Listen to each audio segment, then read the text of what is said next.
असंवैधानिक कब्जे का, अफसरों के ऊपर इस असंवैधानिक कब्जे का दुरुपयोग करती रही है। किस तरह से दिल्ली सरकार के अफसरों का भारतीय जनता पार्टी अपने राजनीतिक हित के लिए दुरुपयोग करती रही है, इसका एक उदाहरण कल एक नोटिस के रूप में मिलता है।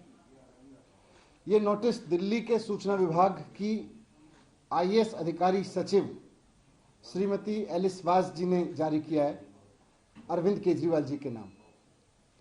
दिल्ली सरकार के सूचना विभाग की आईएएस अधिकारी एलिस वास जी ने अरविंद केजरीवाल जी को नोटिस दिया है, मुख्यमंत्री जी को। उन्होंने लिखा है कि 2016-17 के आसपास दिल्ली सरकार ने जो दिल्ली के बाहर विज्ञापन दिए थे, उनकी वसूली अरविंद केजरीवाल जी से की जाएगी, 163 करोड़ रुपए की वसूली। और एलिस वास जी ने अरविंद केजरीवाल जी को धमकी दी है कानूनी रूप से कि आप ये 163 करोड़ रुपए जमा करो, 10 दिन के अंदर जमा करो, नहीं तो आपके ऊपर failing which further necessary action as per law will be taken in this matter.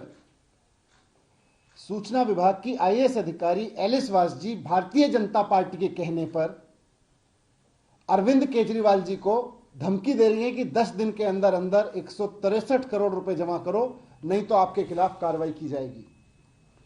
यह बात एलिस वास जी की नहीं है, यह किसी आईएएस अधिकारी की नहीं है, यह इस बात की है कि भारतीय जनता पार्टी दिल्ली सरकार के अफसरों का किस तरह से दुरुपयोग कर रही है। और दिल्ली के लोगों ने अरविंद केजरीवाल जी को चुना है 2015 में, 2020 में पूर्ण बहुमत नहीं बल्कि प्रचंड बहुमत देकर चुना है दिल्ली के लोगों ने। और दिल्ली के लोगों ने मैंडेट दिया केजरीवाल जी को कि दिल्ली सरकार के जो अफसर हैं, इनसे दिल्ली की जनता के हित में काम लीजिए, इनसे दिल्ली की जनता के हित में काम कराइए, स्कूल बनवाइए, अस्पताल बनवाइए, इनसे मजदूरों के लिए काम कराइए, इनसे गरीबों के लिए काम कराइए, दिल्ली का विकास कराइए। लेकिन भारतीय जनता पार्टी असंवैधानिक रूप से इन अफसरों के ऊपर अपना कब्जा करके जमा के बैठी है और वो इसका दुरुपयोग करके इन अफसरों का इस्तेमाल कर रही है, अरविंद केजरीवाल जी के खिलाफ राजनीतिक इस्तेमाल कर रही है। चुनी हुई सरकार के मंत्रियों को टारगेट करने पे, काम नहीं करने दे रही अफसरों को। जनता के काम अफसर करते हैं तो उनको रुकवा देती है और अफसरों का दुरुपयोग कर रही है कि किस तरह से केजरीवाल जी और उनके मंत्रियों को टारगेट करें ये अफसर। ये अफसरों के ऊपर नियंत्रण का, नाजायज नियंत्रण का नाजायज इस्तेमाल है।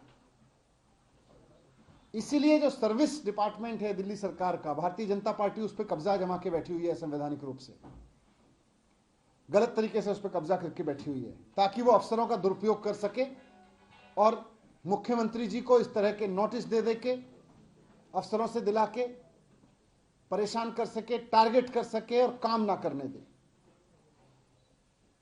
ये जो डीआईपी का नोटिस है 163 करोड़ रुपए केजरीवाल जी को जमा करने का 10 दिन के अंदर, आप सब जानते हैं ये पुराना मसला चल रहा है। ये 2016-17 में और इस दौरान दिल्ली से बाहर ऐड दिए गए। अब ये कहा जा रहा है दिल्ली से बाहर ऐड नहीं देने चाहिए थे केजरीवाल जी को।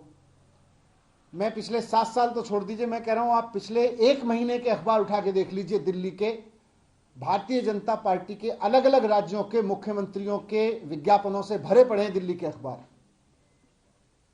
मध्य प्रदेश से लेके, उत्तराखंड से लेके, हिमाचल, उत्तर प्रदेश, हर जगह के कांग्रेस के भी मुख्यमंत्रियों के आपको दिल्ली के अखबारों में खूब ऐड मिलेंगे।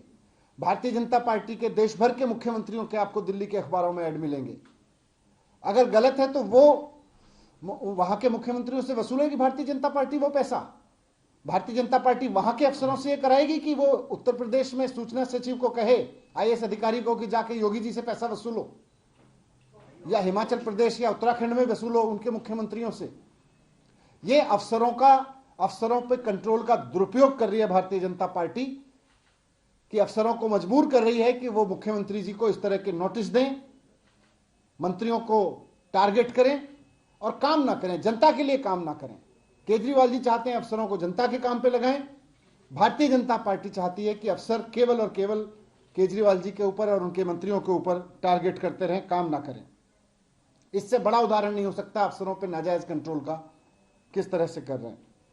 तो मैं भारतीय जनता पार्टी को यही कहना चाहता हूं कि अफसरों का दुरुपयोग बंद करें। लोकतंत्र में चुनी हुई सरकार के पास ये ताकत होती है कि वो अफसरों से काम कराए।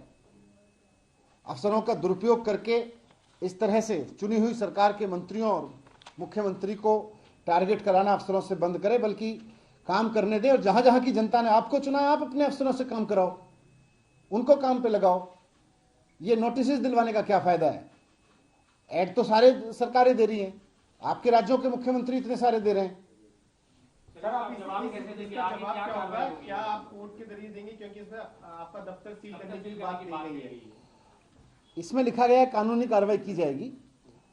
तो अभी पार्टी के सचिव ने, हमने इनसे सूचना मांगी है कि भाई ये कौन से ऐड हैं, ऐड भी तो देखें कि उनमें क्या गैर कानूनी है, उसमें क्या ऐसी चीज हो गई कि जो भारतीय जनता पार्टी के जो विज्ञापन, अभी आप पूरी दिल्ली में कहीं चले जाओ, सारी दिल्ली में लग रहे हैं, भारतीय जनता पार्टी के होर्डिंग लगे हुए हैं, भारतीय जनता पार्टी के मुख्यमंत्रियों के, वहां की सरकारों के, अखबारों में रोज ऐड आ रहे हैं। हम भी तो देखें कि हमने उनसे कौन सा अलग ऐड दे दिया, उनसे कॉपी मांगी है। ये चिट्ठी लिखी है अभी हमने एलिसवास जी को। कानून नहीं है, गैर कानूनी है। ये कृत्य ही गैर कानूनी है कि अफसरों का इस तरह से दुरुपयोग करो, अफसरों के कंट्रोल के ऊपर इस तरह से दुरुपयोग करो।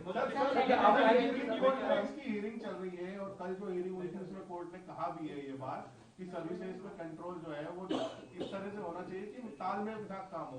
आप भी शुरू से यही बात कहते रहे हैं, तो आपको कुछ उम्मीद है कि सुप्रीम कोर्ट में जो नहीं, इसीलिए हमने माननीय अदालत में गए हैं, हमें वहां तो सिर्फ पूरा भरोसा है, इसीलिए हम वहां गए हैं। नीति पे लाने पे विचार कर रही है सरकार, नहीं आप रणनीति, क्योंकि सेशन खत्म होने वाला सत्र जो है वो तो आनी है, उस पर काम चल रहा है।